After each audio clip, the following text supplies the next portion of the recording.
Assalamualaikum warahmatullahi wabarakatuh. Alhamdulillah wassalatu wassalamu ala Rasulillah wa ala alihi wa sahbihi wa mawala amma ba'du. Para nahdin, sahabat-sahabat Aswaja, seluruh subscriber dan penonton semuanya tanpa terkecuali, baik yang setuju ataupun tidak apa yang akan saya sampaikan ini, saya selalu tak lupa untuk mendoakan kalian semua semoga Allah Subhanahu wa taala senantiasa memberikan rahmatnya, taufiknya, hidayahnya, maghfirahnya, memberikan kelancaran rezeki dan kesehatan kepada kita semua, dan memberikan kebahagiaan baik di dunia, lebih-lebih nanti di akhirat. Amin Allahumma amin. Pada konten sebelumnya saya mengomentari Gus Fuad Kleret ketika beliau menyatakan bahwa yang wajib menghadap kiblat itu hanyalah sholat fardu. Kalau sholat sunat maka tidak diwajibkan menghadap kiblat. Hukum menghadap kiblat pada sholat sunat hukumnya adalah sunat. Dan ini saya menyalahkan beliau karena pendapat semua mazhab itu, ingat saya mengatakan pendapat semua mazhab itu mengatakan tidak sah walaupun sholat sunnah tidak menghadap ke selain kiblat. Ada yang komentar kepada saya, lihat channelnya Sani Uye, di sana lebih jelas. Bahkan ada yang mengatakan bahwa jangan gampang menyalahkan orang lain kalau belum hatam mengaji. Lihat kitab Majmu'. Baik, saya sebenarnya sudah melihat kitab Majmu' dan saya sudah telepon beliau Gus Sani Uye. Saya sudah telepon beliau Gus Sani Uye itu. Apa maksud sebenarnya Gus Sani Uye itu? Sebenarnya beliau itu adalah untuk menjawab dari pertanyaannya dari akun YouTube yang bernama Anas Thohir, yang bertanya kepada Gus Fuad Kleret tentang masalah keterangan tersebut ada di kitab apa. Begitu ya.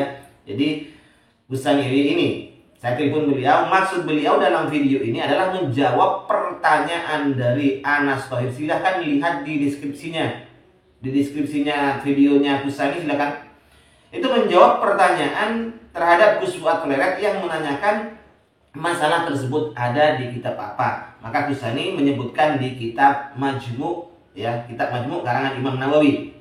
Baik, kitab Majmu' yang ditulis oleh beliau Gus Sani ini suruh baca ke saya. Baik, mari kita baca ya. Kita baca bersama-sama. Qala al-musannifu rahimahullah ta'ala. Musannif berkata, wa in kanatin nafilatu fil hadari lam yajuz ay yusalliha ila ghairil qiblati. Salat nafilah di rumah kita, bukan dalam perjalanan kita, fil hadar ya, maka kita tidak boleh untuk menghadap ke selain kiblat.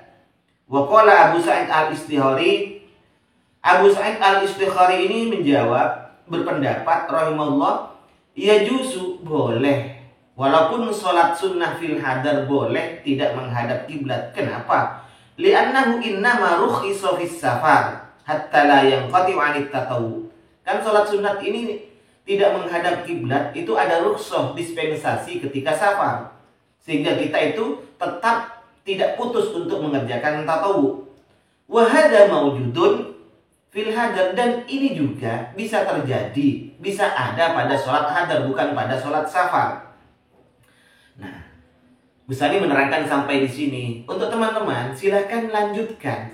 Tulisan Gus Sani di dalam deskripsinya di sini dijelaskan wal madhabu. Selanjutnya Imam Nawawi rahimahullah menjelaskan wal madhabu, pendapat yang dijadikan mazhab dalam mazhab Syafi'i adalah al-awwal, pendapat yang pertama yang tidak mengesahkan orang sholat sunnah tidak menghadap kiblat. Perlu diingat, mazhab Syafi'i, dalam mazhab Syafi'i yang dijadikan mazhab al-awwal, pendapat yang pertama.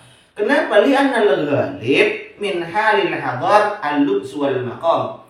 Karena yang biasa ketika dalam keadaan tidak di perjalanan, kita dalam keadaan hadar, itu kan bisa gampang kita untuk diam berdiri menghadap kiblat, tidak malarat. Kata orang Madura, nggak malarat ini. Maka fala masyaqqata alaihi fil istiqbal.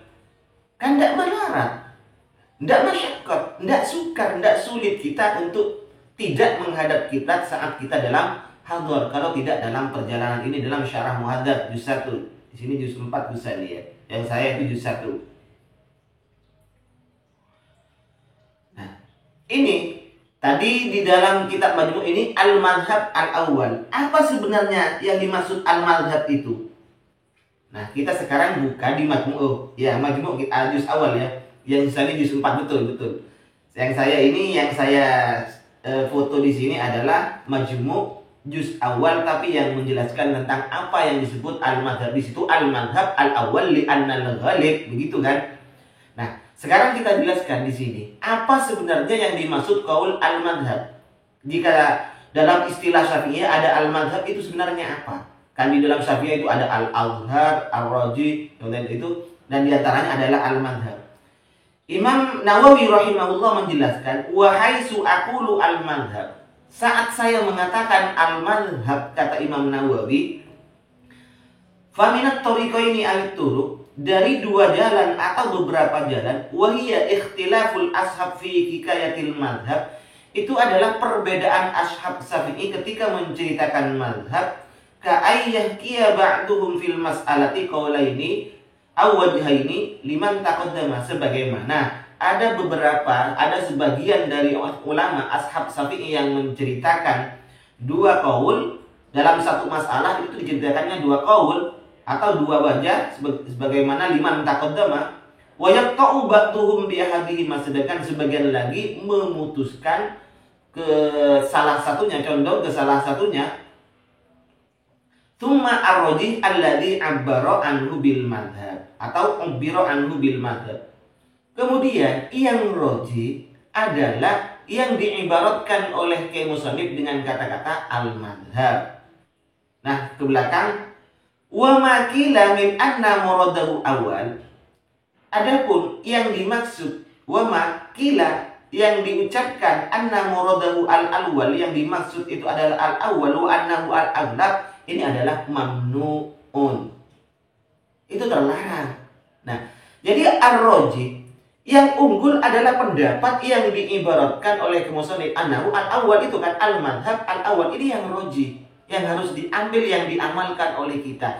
Berarti selainnya itu adalah marjuh. Bagaimana kita caranya menghukumi qaul marjuh, mengamalkan qaul marjuh? Maka ini tidak boleh kita itu memfatwakan qaul marjuh. Kalau diamalkan sendiri ini masih ada yang memperbolehkan. Kan banyak di ulama Syafi'iyah ini kalau memang bercerita seperti ini, artinya qaul yang marjuh, qaul yang katakanlah paling bawah itu di mazhab Syafi'i, kemudian kita fatwakan, ini kan rusak nanti umat ini. Contoh, dalam qaul yang rajih Syafi'iyah ini menyentuh perempuan, itu hukumnya adalah batal untuk kita. Tetapi ada dalam mazhab Syafi'i ini juga ulama Syafi'iyah yang menyebutkan bahwa apa? Menyentuh perempuan ini tidak batal. Ini akan kita fatwakan terhadap umat. Kan rusak nantinya kita itu. Bahkan ada juga di Kifayatul Ahyar itu. Ketika terjadi masyaqqat, terjadi misalnya tidak ada wali, tidak ada apa, orang perempuan itu bisa untuk menikahkan sendiri. Ini yang akan kita fatwakan terhadap masyarakat. Rusak nanti kita itu. Selanjutnya di kitab Manhajul Bahsi. Apa yang dimaksud al-madhab di kata-kata ini? Al-madhab yutlaku ala ro'i ar-roji fi hikayatil madhab. Ini diucapkan terhadap pendapat yang rojih fi hikayatil madhab. Wadhalika, itu terjadi indah tilafil ashab fi hikayatihi, ketika ashab Syafi'i ini terjadi perbedaan dalam hikayahnya. Bidikrihim tariqaini a'atsara, mereka itu menyebutkan dua jalan atau beberapa cara. Fayahtahul musannifu ma huwa ar-rajih minha, kemudian yang dipilih oleh musannif adalah yang rajih, sebagaimana Imam Nawawi rahimahullah di dalam kitab Majmu'-nya itu menjelaskan al-madhab al-awwal, yang dijadikan madhab ternyata adalah pendapat yang pertama. Nah, sementara hukum memfatwakan qaul marjuh ini kan tidak boleh.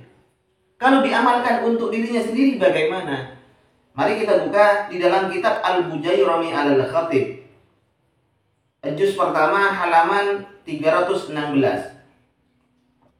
La yanbaghi li ahadin al-amalu bil qaulil marjuhi. Tidak boleh seseorang itu mengamalkan qaul yang marjuh illa in kana ahwata fid din minal qaulil arjah, kecuali Kaul marju itu digunakan untuk lebih hati-hati daripada kaul yang lebih unggul tersebut. Kalau kaul binaqdi toharah inda syafi'iyah bilamsi sohirah wasya'li wadufri, sebagaimana pendapat yang mengatakan batal ketika kita memegang wanita yang bukan mahram yang kecil, atau memegang rambut, memegang kuku. Ini pendapat yang marju, tapi batal. Ada ulama Syafi'iyah, ashab Syafi'iyah yang menyatakan batal seseorang memegang anak kecil, wanita kecil, perempuan kecil. Ini ada yang menyatakan batal. Ashab Syafi'i memegang rambutnya wanita, ini batal. Memegang kukunya wanita, ini batal ketika kita punya wudu. Ini kaulnya kaul marju. Karena yang roji itu tidak batal. Tetapi kita boleh mengamalkan ini. Kenapa? Karena ini lebih hati-hati daripada kaul yang roji atau arjah tersebut. Ini yang boleh mengamalkan, boleh diamalkan kaul marju itu. Baik, ini sekedar penjelasan dari saya. Mudah-mudahan bermanfaat. Wassalamualaikum warahmatullahi wabarakatuh.